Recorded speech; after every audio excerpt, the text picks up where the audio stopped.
E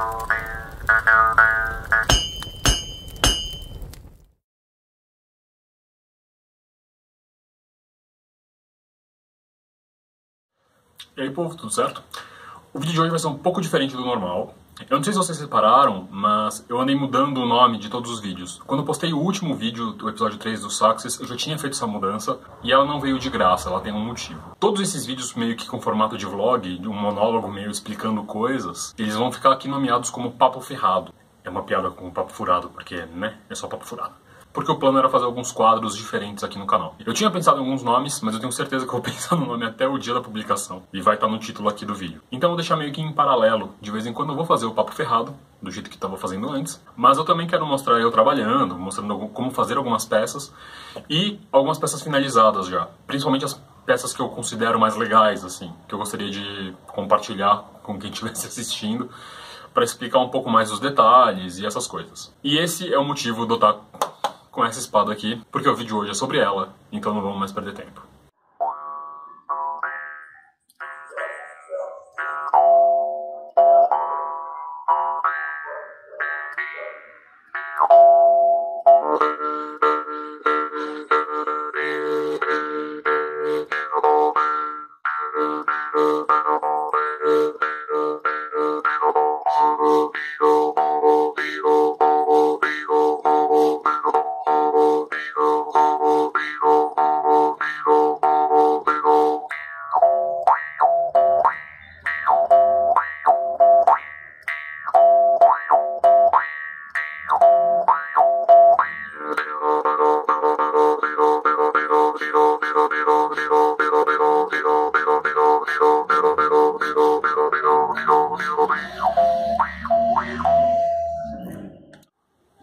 Então essa daqui é a espada e a gente vai fazer meio que uma análise dela por completo aqui. Em primeiro lugar, vamos falar então da espada em si.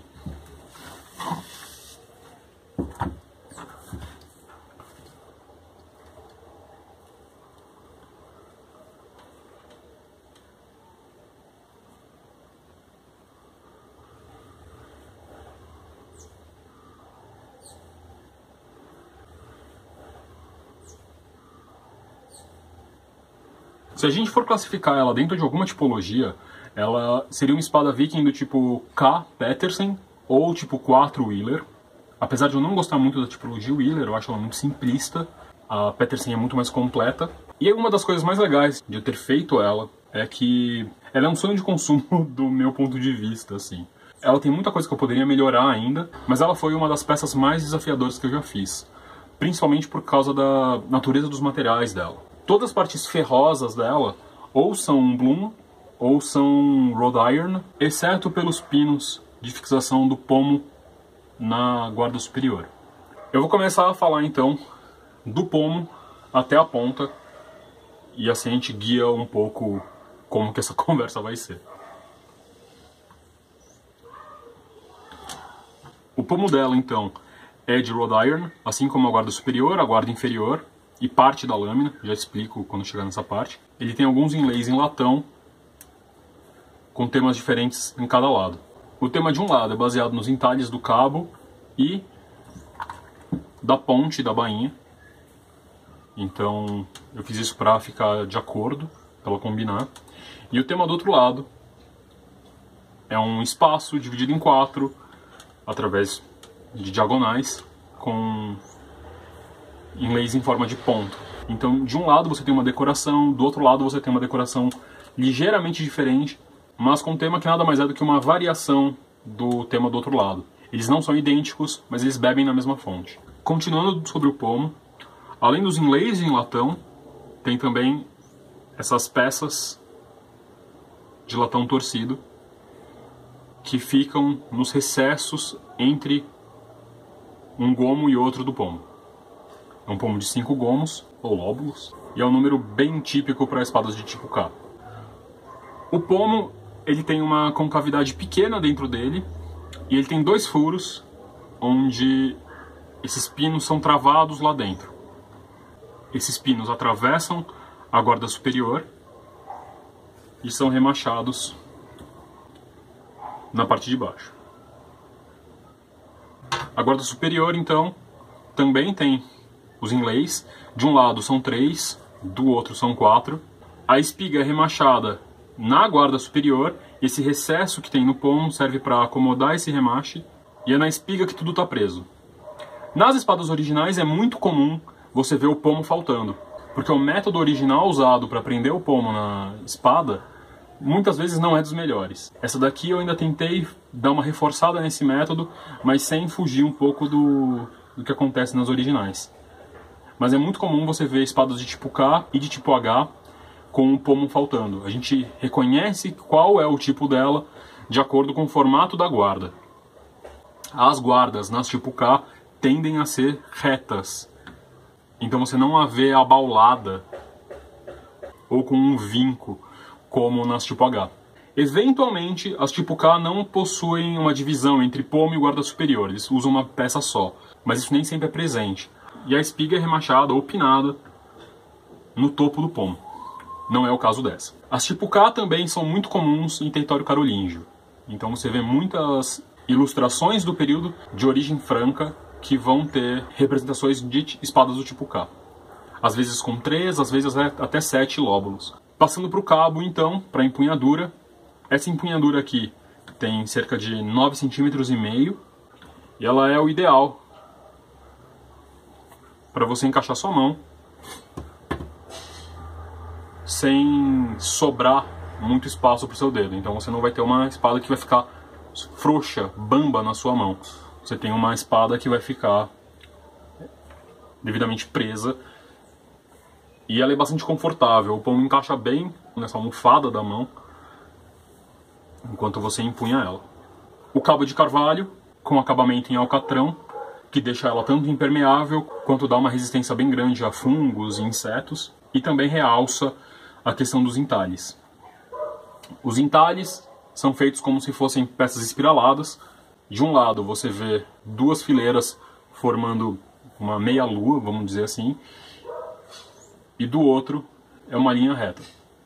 Esse tipo de tema é mais simples do que em muitas reproduções modernas a gente vai ver, inclusive mais simples do que algumas espadas que eu faço, mas é mais presente em espadas históricas. Você vê entalhes nas espadas originais que não são tão elaborados assim. Não que esses elaborados não fossem possíveis ou que não existam, mas no geral você vai ver lâminas com entalhes na madeira muito mais simples do que às vezes as próprias guardas e pomos.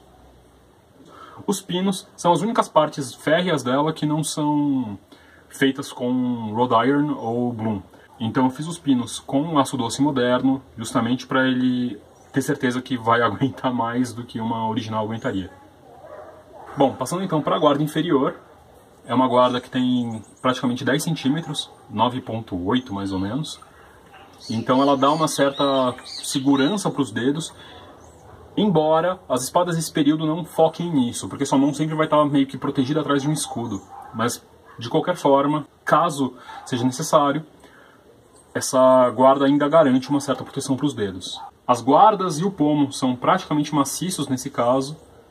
Em muitas espadas do período, na verdade, embora não tanto as tipo K, você vai ver essas partes feitas ocadas, né? Então você tem duas partes, às vezes ocas, que são caldeadas juntas e depois limadas e dado o formato. Não é o caso dessas. Tem uma pequena falhazinha do material, porque o Rhode Iron que eu usei para fazer as guardas e o pomo é um Rhode Iron do século XVIII, XIX, é do período vitoriano inglês. Ele tem algumas falhas e eu gostei de deixar uma para evidenciar a origem do material, já que essas partes não foram submetidas a um ácido para revelar as texturas, né? Então, pelo menos para dizer que é um Rhode Iron, eu resolvi deixar uma das falhazinhas.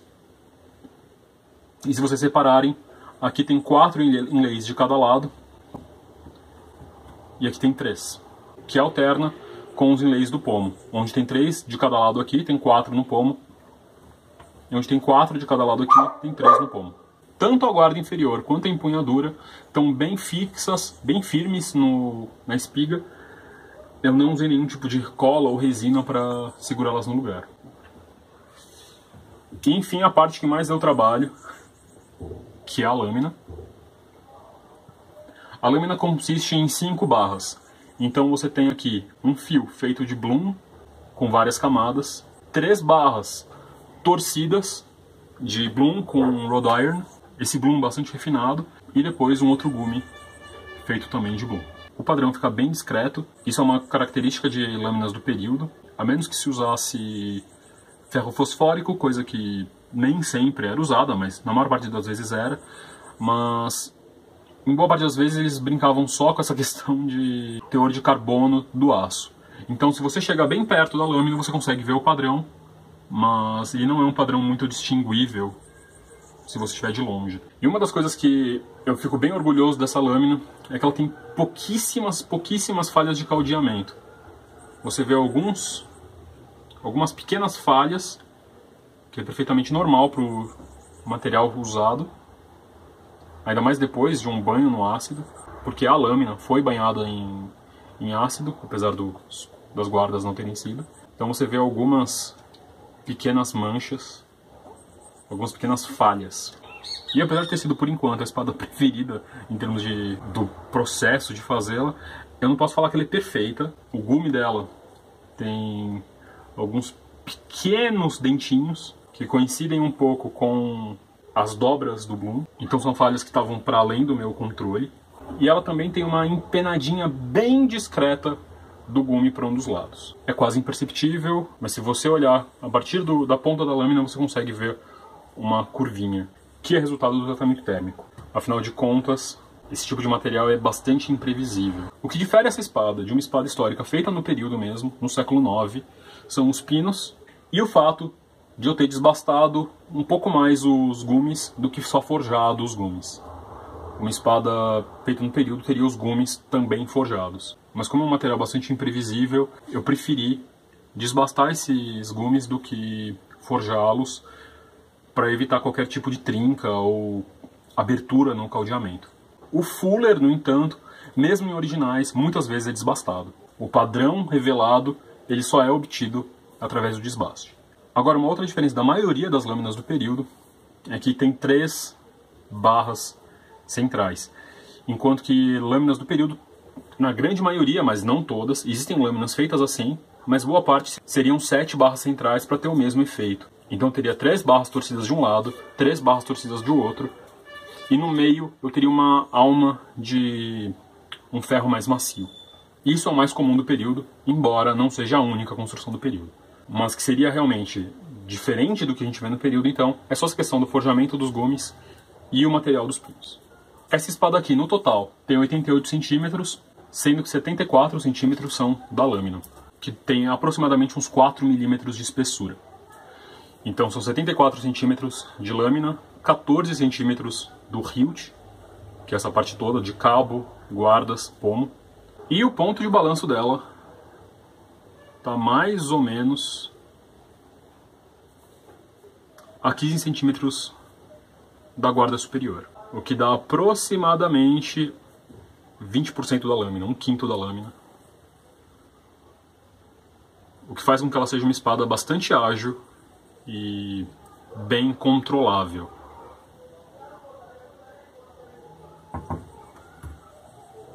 Ainda mais considerando o peso dessa espada, que no total tem menos de 1 kg, ela tem 930 gramas mais ou menos. Bom, então a gente vai falar um pouco da bainha. A bainha dessa espada, ela foi pensada para ser carregada por um baldric, que é um cinto que passa pelo ombro, então deixa a espada mais ou menos na vertical do lado esquerdo do corpo, ou se você fosse canhoto, do lado direito, de forma que o pomo fica um pouco abaixo do seu sovaco. Então se você estivesse usando uma capa por cima, você conseguiria esconder completamente que você está portando uma espada. Essa bainha foi feita para se parecer esteticamente com bainhas do período, mas ela tem algumas diferenças. As bainhas desse período ou são feitas com 2 metades cavadas, que se encaixam nas extremidades e deixam esse excesso para a lâmina ficar lá dentro, ou são feitas com uma parte cavada e uma tampa, ou, no caso dessa, e também acontece em originais, 2 tampas e uma peça de madeira que contorna a espada. Essa foi feita assim. A diferença é que essa tem uma camada de lã entre um lado e essa peça que contorna a espada e a tampa. Então você tem uma camada de lã tanto de um lado quanto do outro. A espada não encosta na madeira. Esse forro interno feito com lã existe em espadas originais, só que não dessa mesma maneira.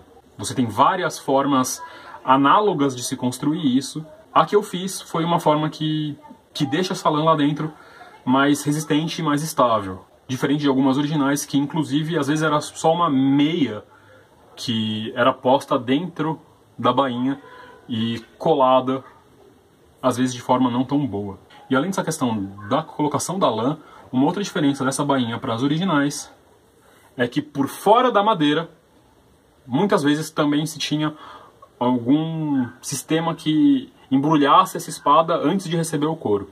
Como se fosse uma atadura que fosse colada ao redor da bainha para garantir que ela não se abrisse.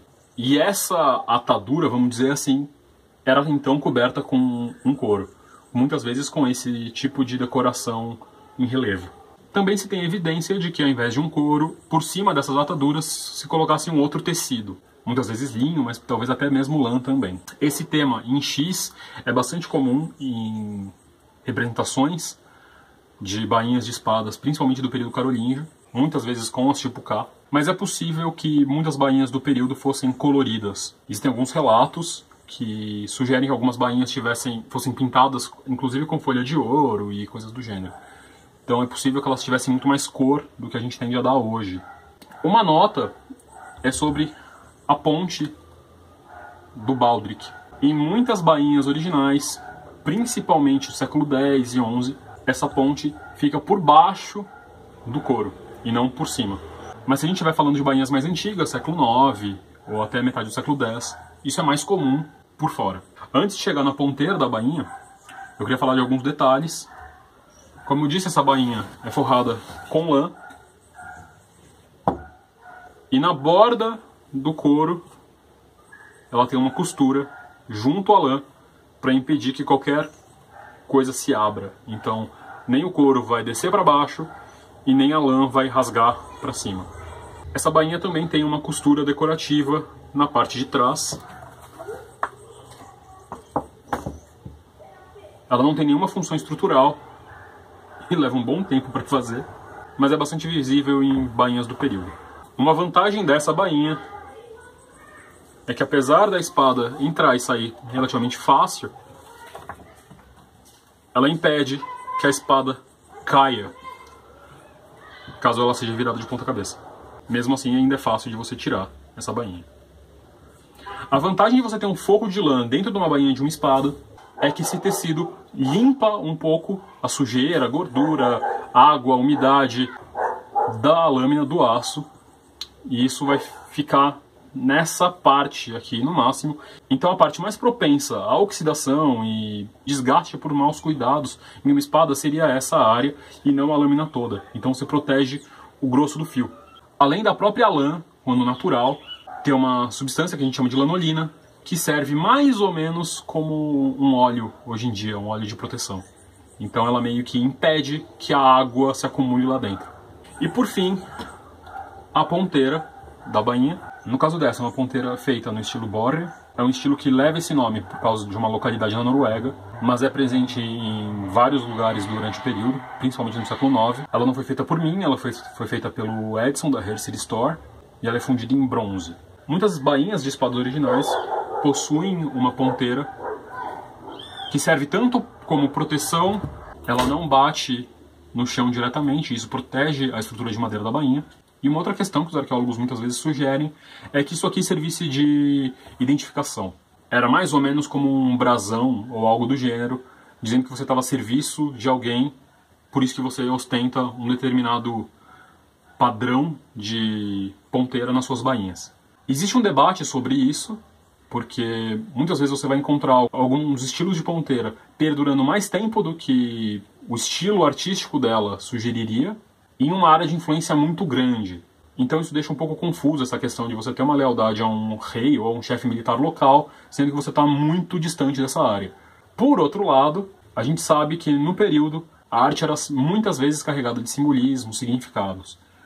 Então faz muito sentido que isso aqui significasse alguma coisa e não fosse só pela questão decorativa ou funcional de proteger a bainha, embora isso também houvesse no período.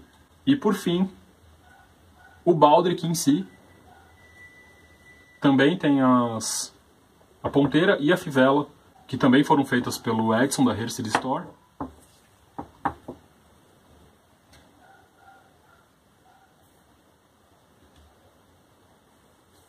E completam o conjunto inteiro da espada. Espero que vocês tenham gostado, e eu espero fazer mais vídeos com esse mesmo formato mais pra frente. Até a próxima!